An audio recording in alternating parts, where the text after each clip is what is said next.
So ಯೋಗ commercial ಆ್ಯಕ್ಟಿವಿಟಿನ ಬಿಸ್ನೆಸ್ಸಾ ಅಥವಾ ಸರ್ವೀಸಾ ಅಂತೇಳ್ಬಿಟ್ರಿ, ಸೇವೆ ಮಾಡಬೇಕಾ ಹೇಗೆ ಅಂತೇಳ್ಬಿಟ್ಟು. ಮೊದಲು ಒಂದು 20-25 ವರ್ಷಗಳ ಹಿಂದೆ ಫ್ರೀಯಾಗಿ ಹೇಳ್ಕೊಡ್ತಾ ಇದ್ದೀನಿ ನಾನು ಯೋಗ. ಇಲ್ಲೇ ಕಾಲೇಜಲ್ಲಿ, ದೇವಸ್ಥಾನದಲ್ಲಿ, ಸ್ವಲ್ಪ ಬಯಲು ಫೀಲ್ಡಲ್ಲಿ ಫ್ರೀಯಾಗಿ ಹೇಳ್ಕೊಡ್ತಾ ಇದ್ದೆ. ಸೊ ಯಾವುದೇ ಉದ್ದೇಶ ಇಲ್ಲ, ಹೋಲ್ ಹಾರ್ಟೆಡಾಗಿ ಯೋಗಾನ ಸ್ಪ್ರೆಡ್ ಮಾಡಬೇಕು ಅನ್ನೋ ಉದ್ದೇಶದಿಂದ ಹೇಳ್ಕೊಡ್ತಾ ಇದ್ವಿ. ಚೆನ್ನಾಗಿ ನಡೀತಾ ಇತ್ತು, ಕಲ್ತಿದ್ದೀವಿ, ಹೇಳ್ಕೊಟ್ಟಿದ್ದೀವಿ, ಕರೆಕ್ಟಾಗಿದೆ.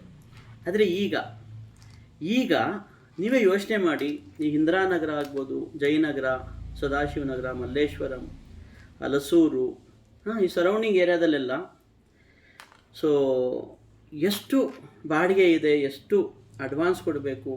ಒಂದು 5-6 ಜನ ಯೋಗ ಟೀಚರ್ಸ್ ಸೇರ್ಕೊಂಡು ಬೆಳಗ್ಗೆಯಿಂದ ಸಂಜೆವರೆಗೂ ಶಿಫ್ಟ್ಸ್ ಇರುತ್ತೆ. ಬೆಂಗಳೂರಲ್ಲಿ ರಾತ್ರಿ ಕೆಲಸಕ್ಕೆ ಹೋಗ್ತಾರೆ. ಮಹಿಳೆಯರು ಇನ್ನೂ ಇದ್ದಾರೆ, ಇನ್ನೊಂದು 20-30% ಹೌಸ್ ಮೇಕರ್ಸ್ ಇದ್ದಾರೆ. ನನಗೆ ಹೌಸ್ ಮೇಕರ್ಸ್ ಬಗ್ಗೆ ತುಂಬ ಗೌರವ. ಸೊ ಹೌಸ್ ಮೇಕರ್ಸ್ ಇದ್ದಾರೆ, ಅವರು 11 ಗಂಟೆ 12 ಗಂಟೆ ಬೆಳಗ್ಗೆ ಆ ಟೈಮಲ್ಲಿ ಬರ್ತಾರೆ ಯೋಗ ಕ್ಲಾಸಸ್ಗೆ. ಅಂದರೆ ಬೆಳಗ್ಗೆ 6ರಿಂದ ಸಂಜೆ 7-8 ಗಂಟೆವರೆಗೂ ನಾವು ಯೋಗ ಹೇಳ್ಕೊಡ್ಬೇಕು ಅಂದರೆ ಒಂದು 5-6 ಜನ ಟೀಚರ್ಸ್ ಬೇಕು, ಬಾಡಿಗೆಗೆ ಒಂದು ಹಾಲ್ ಬೇಕು, ಅದಕ್ಕೆ ಅಡ್ವಾನ್ಸ್ ಕೊಡಬೇಕು, ಇಂಟೀರಿಯರ್ಸ್ ಎಲ್ಲ ಮಾಡಬೇಕು, ಸ್ವಲ್ಪ ಅಡ್ವರ್ಟೈಸ್ಮೆಂಟ್ ಮಾಡಬೇಕು.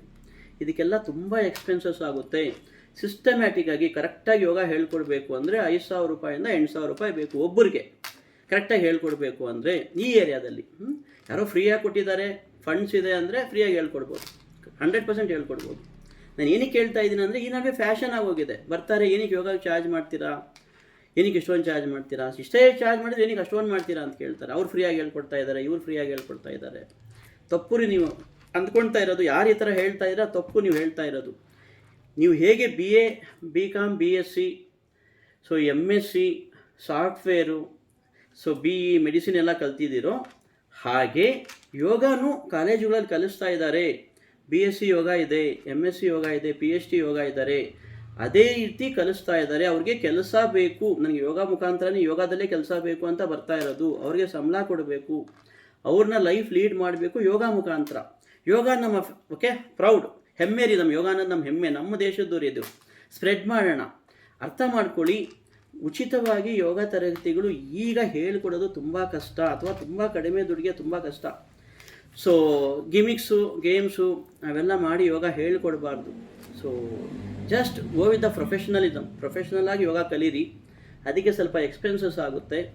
ಸೊ ಅದನ್ನು ನೀವು ಎಕ್ಸ್ಪೆನ್ಸಸ್ ಅಂದ್ಕೋಬೇಡಿ, ಇನ್ವೆಸ್ಟ್ಮೆಂಟ್ ಅಂದ್ಕೊಳ್ಳಿ. ನಿಮ್ಮ ಫ್ಯಾಮಿಲಿಗೆ, ನಿಮ್ಮ ಕುಟುಂಬಕ್ಕೆ, ನಿಮಗೋಸ್ಕರ ಮಾಡ್ತಕ್ಕಿರ್ತಕ್ಕಂಥ ಇನ್ವೆಸ್ಟ್ಮೆಂಟು. ನೀವು ಹೆಲ್ತಿಯಾಗಿ, ಸಂತೋಷವಾಗಿ, ಸುಖವಾಗಿ, ಆರೋಗ್ಯವಾಗಿ, ಸಮೃದ್ಧಿಯಾಗಿರಲಿ ಅಂತ ಯೋಗ ಟೀಚರ್ಸ್ ನಿಮ್ಗೆ ಹೇಳ್ಕೊಡ್ತಾರೆ. ಅದಕ್ಕೆ ನೀವು ಸ್ವಲ್ಪ ಹಣ ಕೊಡಬೇಕು. ಕರೆಕ್ಟಾಗಿದೆಯಾ? So yoga now is a commercial activity. Business ಆಗಿದೆ. 100% ಬಿಸ್ನೆಸ್ ಅಲ್ಲ, ಒಂದು 50% ಬಿಸ್ನೆಸ್ಸು, 50% ಸರ್ವೀಸ್ ಥರ ಸೊ ಅನ್ಕೋಬೋದು. ಓಕೆನಾ? ಸೊ ಯೋಗ ಬಗ್ಗೆ ಯಾರೂ ಕಾಮೆಂಟ್ ಮಾಡಬೇಡಿ. ಯಾಕೆ ಕಲೆಕ್ಟ್ ಮಾಡ್ತಾ ಇದ್ದಾರೆ ದುಡ್ಡು, ಏನಕ್ಕೆ ಅಂದರೆ ಅವರಿಗೆ ಸ್ವಲ್ಪ ಎಕ್ಸ್ಪೆನ್ಸಸ್ ಆಗುತ್ತೆ, ಅದಕ್ಕೆ ಕಲೆಕ್ಟ್ ಮಾಡ್ತಾ ಇದ್ದಾರೆ. ಅದ್ರಲ್ಲಿ ತಪ್ಪೇನೂ ಇಲ್ಲ. ಈಗ ಯೋಗ ಅಂತಕ್ಕಂಥದ್ದು ಸೊ ಜಾಬ್ಗೋಸ್ಕರನೇ ಸೊ ಕೋರ್ಸಸ್ ಮಾಡ್ಕೊಂಡು ಬರ್ತಾ ಇದ್ದಾರೆ ಕಾಲೇಜುಗಳಲ್ಲಿ. ಇದನ್ನು ನೀವು ಅರ್ಥ ಮಾಡ್ಕೊಳ್ಳಿ. ಹಿಂದಿನ ಕಾಲದಲ್ಲಿ ಎಲ್ಲೋ ಸ್ವಲ್ಪ ಕಲಿತಾ ಇದ್ರು, ಎಲ್ಲೋ ಸ್ವಲ್ಪ ಗುರುದಕ್ಷಿಣೆ ಎತ್ಕೊಂಡು ಹೇಳ್ಕೊಡ್ತಾ ಇದ್ರು, ಅಥವಾ ಉಚಿತವಾಗಿ ಹೇಳ್ಕೊಡ್ತಾ ಇದ್ರು. ಈಗ ತುಂಬ ಕಷ್ಟ ಆಗುತ್ತೆ ಅದು ಹೇಳ್ಕೊಡೋದಕ್ಕೆ. ಇದನ್ನು ನಿಮ್ಗೆಲ್ಲರೂ ಅರ್ಥ ಆಗಲಿ ಅಂತ ಹೇಳ್ಬಿಟ್ಟು ಧೈರ್ಯ ಮಾಡಿ ನಾನು ಈ ವಿಡಿಯೋ ಮಾಡಿದ್ದೀನಿ. ಸೊ ಈ ಮೆಸೇಜ್ನ ಖಂಡಿತವಾಗಿ ಈ ಮೆಸೇಜ್ನ ಪ್ಲೀಸ್ ಎಲ್ರಿಗೂ ಫಾರ್ವರ್ಡ್ ಮಾಡಿ, ಎಲ್ರಿಗೂ ಗೊತ್ತಾಗಲಿ. ಸೊ ನಮ್ಮ ಏನು ಯೋಗ ಕಲ್ತ್ಕೊಂಡು ನಮ್ಮ ಯುವ ಪೀಳಿಗೆ ಬರ್ತಾ ಇದೆ, ಅವ್ರಿಗೆ ಸಪೋರ್ಟ್ ಮಾಡೋಣ ರೀ. ನೋಡಿ, ಅವರು ಸಾಫ್ಟ್ವೇರ್ ಚೂಸ್ ಮಾಡಿಲ್ಲ, ಹಾರ್ಡ್ವೇರ್ ಚೂಸ್ ಮಾಡಿಲ್ಲ, ಯಾವುದೋ ಬಿಸ್ನೆಸ್ ಚೂಸ್ ಮಾಡಿಲ್ಲ, ಅಥವಾ ಯಾವುದೋ ದೊಡ್ಡ ಉದ್ಯೋಗ ಚೂಸ್ ಮಾಡಿಲ್ಲ. ಸೊ ಬೇರೆ ಉದ್ಯೋಗ ಚೂಸ್ ಇಲ್ಲ. ಸ್ಯಾಕ್ರಿಫೈಸ್ ಬೇಕು. ಬೆಳಿಗ್ಗೆ 5 ಗಂಟೆಗೆ ಎದ್ದೊಳ್ಬೇಕು ರೀ, ದೊಡ್ಡ ಸ್ಯಾಕ್ರಿಫೈಸ್ ಇದು. 5 ಗಂಟೆಗೆ ರೆಡಿ, 6 ಗಂಟೆ ಕ್ಲಾಸ್ಗೆ ಹೋಗಬೇಕು ಅಂದರೆ 5 ಗಂಟೆಗೆ ಪ್ರತಿದಿನ ಎದ್ದೊಳ್ಬೇಕು ಅವರು. ಕರೆಕ್ಟ್ ಅಲ್ವಾ? ನೀವು ಎದ್ದೊಳ್ತೀರಾ, ನೀವು ಕಷ್ಟಪಡ್ತೀರಾ, ಇಲ್ಲ ಅಂತ ಹೇಳೋದಿಲ್ಲ. ಬಟ್ ಇವ್ರು ಕಂಪಲ್ಸರಿಯಾಗಿ ಮಾಡಬೇಕಿದು. ವರ್ಷಗಟ್ಟಲೆ ಮಾಡಬೇಕು ಅವರು, ಲೈಫ್ ಟೈಮ್ ಮಾಡಬೇಕು ಅವರು. ಸೊ ಅವ್ರನ್ನೂ ಬೆಳೆಸೋಣ. ನಿಮ್ಮ ಮನೆಯನ್ನು, ನೀವು ನಿಮ್ಮ ಮನೆ ಆರೋಗ್ಯವಂತವಾಗಿ, ಸಮೃದ್ಧಿಯಾಗಿ, ಸುಖವಾಗಿ, ಶಾಂತಿಯಿಂದ ಇರಲಿ ಅಂತ ಹಾರೈಸ್ತಾ ಇದ್ದೀನಿ. ನಾನು ಡಾಕ್ಟರ್ ವೆಂಕಟೇಶ್, ವಿಶ್ವಪೂರ್ಣಿಮಾ ಯೋಗ ಸೆಂಟರಿಂದ. Thank you so much. ನೀವೆಲ್ರಿಗೂ ಒಳ್ಳೆಯದಾಗಲಿ.